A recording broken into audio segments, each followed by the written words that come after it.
మనం సాధారణంగా ఏమని అనుకుంటామంటే క్రీస్తుని సిలువలో యూదులే శిక్షించారనుకుంటాం. యూదులు ఆయనను దేవుని కుమారునిగా గుర్తించలేదు అని, రోమన్స్ ఆయనను అన్యాయంగా చంపేశారని అనుకుంటాం. అది నిజమే, కానీ అది హాఫ్ ట్రూత్ మాత్రమే. It was not ultimately the Jews or ultimately the Romans, nor Judas, nor Pilate. నిజానికి క్రీస్తుని సిలువలో శిక్షించింది ఎవరో తెలుసా? దేవుడు. ఎస్, తండ్రి తన కుమారుడి పైన మన పాపం మోపాడు. సంపూర్ణంగా క్రీస్తు పైన దేవుని న్యాయమైన శిక్ష మోపబడింది. ప్రతి గాయము, ప్రతి దెబ్బ దేవుని యొక్క న్యాయమైన ఉగ్రతని మనం గుర్తించుకోవాలి. మన పైన చూపాల్సిన ఉగ్రత క్రీస్తు పైన చూపాడు దేవుడు. సో సిలువను చూసినప్పుడు కేవలం యూదులో లేక రోమిలో శిక్షించారని చూడకండి. అక్కడ దేవుని న్యాయమైన కోపం కనిపిస్తుంది. అక్కడ దేవుడికి పాపం పైన కోపం కనిపిస్తుంది.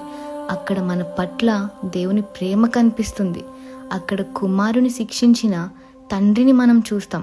ఇప్పుడు మనలో కొంతమంది చేస్తున్న తప్పేంటంటే క్రిస్మస్ అనేసరికి పశువుల పాకను సిలువను వేరుగా చూస్తున్నారు. పశువుల పాకను సిలువ నుండి వేరు చేసి చూడకండి. క్రిస్మస్ అనగానే మనకు సిలువ నీడలో పశువుల పాక కనపడాలి. ఆ పాకలో ఉన్న బాలుడు మన పాపములకు రావలసిన దేవుని ఉగ్రతను తన పైకి తీసుకోవడానికి పుట్టాడు. బెత్లెహేములో హాయిగా పాకలో నిద్రపోయిన ఆ ఇన్నోసెంట్ బాలుడు ఒకరోజు కల్వరిలో ఘోరమైన వేదనతో మన పాపం మోసాడు అని గుర్తించుకోవాలి. మనం క్రిస్మస్ని సెలబ్రేట్ చేసుకునేటప్పుడు మన కన్నులు సిలువపై ఉంచాలి.